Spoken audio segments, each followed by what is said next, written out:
আসসালামু আলাইকুম। আশা করি সবাই ভালো আছেন। বিগত প্রায় 1 মাস পরে আসছি আমি আমার খামারে। আর আজকে আপনাদেরকে আপডেট দেওয়ার চেষ্টা করব বর্তমানে আমাদের খামার কি পরিস্থিতিতে আছে। তো প্রথমে যদি দেখায় আমাদের ছাদের অবস্থা দেখেন, একদম পাতা টাতা দিয়া ময়লা টয়লা দিয়া একদম খারাপ অবস্থা।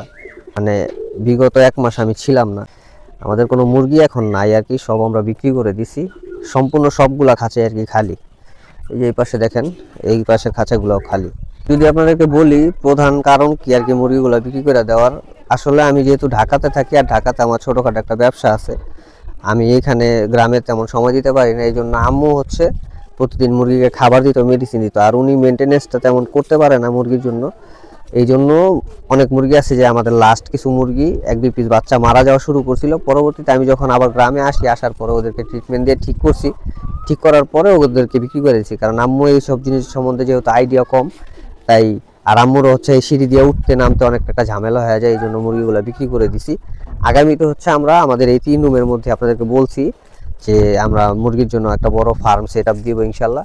আর দ্বিতীয় আরেকটা কারণ আপনাদেরকে যদি বলি, আমাদের এই উপরে যেই কাপড়গুলো আছে চারপাশে, এখানে হচ্ছে আমাদের টিন দিয়ে দেওয়ার কথা ছিল। যেহেতু এখন ঝড় তুফানের সিজন আগামীতে আসবে, এগুলো কিচ্ছু থাকবে না, আমি বলে দিলাম আপনাদের। ইনশাল্লাহ দেখতে পারবেন এগুলো কিচ্ছু থাকবে না। যখন তুফান শুরু হবে এগুলো সব উড়ে যাবে, ছিঁড়া টিরা একদম নষ্ট হয়ে যাবে। আর আমাদের রুমের মধ্যে অনেক কাজ বাকি আছে, যেমন এই যে দেখেন, এই গেটের মধ্যে আমরা হেজবল লাগাই নেই, 3টা হেজবল লাগাইতে হইব। তারপরে নিচে ফ্লোরগুলো ফিনিশিং দিতে হবে। এই জন্য আর কি আমরা এখন মুরগিগুলো বিক্রি করে দিছি, যেহেতু সময়ও দিতে পারি না। অনেকগুলা কারণ ছিল, এই জন্য মুরগিগুলো আর কি বিক্রি করে দিছি। আমার অনেক ইচ্ছা ছিল যে যখনই গরমকাল শুরু হবে তখনই মুরগি তুলবো আর কি, কারণ গরমকালে মুরগি পালা হচ্ছে শান্তি বেশি, যেহেতু আমাদের এখানে অনেক ঠান্ডা পড়ে, শীতের সময় ঠান্ডা থাকে, তো সমস্যা যায় মুরগি পালার জন্য। যাই হোক, যেখানে যাই আছে আপনাদেরকে বলার চেষ্টা করলাম। এখানে আসেন আমরা কি কি আছে আমাদের এখানে দেখাই। তো আমরা কি করছি যে এই পাশের খাঁচাগুলো যেহেতু খালি ছিল, আমরা এই কর্নারের রুমে আমরা আমাদের কবুতরগুলোকে সেট করছি। এখানে হচ্ছে কবুতরগুলোকে ব্রিডিংয়ে দিছি, ওদের দিয়ে ডিম বাচ্চা আমরা এখানে করবো, যে খাঁচা সেট করছি এখানে। আর সব কবুতরের পাখা টাকা কাইটা দিছি। আর আমি সবসময় এই স্টাইলে আর কি কবুতর ব্রিডিং করাই। ইনশাল্লাহ আগামীতে আমাদের কবুতর থেকে অনেক বাচ্চা আমরা পাবো, আপনারা দেখতে পারবেন ইনশাল্লাহ। আর আমাদের এই মাঝখানের রুমটা খালি আছে একদম সম্পূর্ণ, এই যে এটার মধ্যেও কিছু নাই।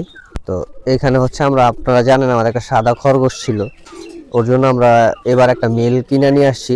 এই যে আমার ইচ্ছা ছিল যে একটা কালা মেল কিনবো, মানে কালো এবং সাদা কালারের মধ্যে, কিন্তু আমরা সাদা কালো কালারের পাই নাই। বাট এই কালারটা আমার কাছে তেমন খারাপ না, ভালোই লাগছে, এই জন্য ওরে আমরা আনছি। তো ওদেরকে আমরা এই রুমের মধ্যে রাখছি। ইনশাল্লাহ ওদের কাছ থেকে আমরা আগামীতে বাচ্চা পাওয়ার সম্ভাবনা আছে আর কি ইনশাল্লাহ।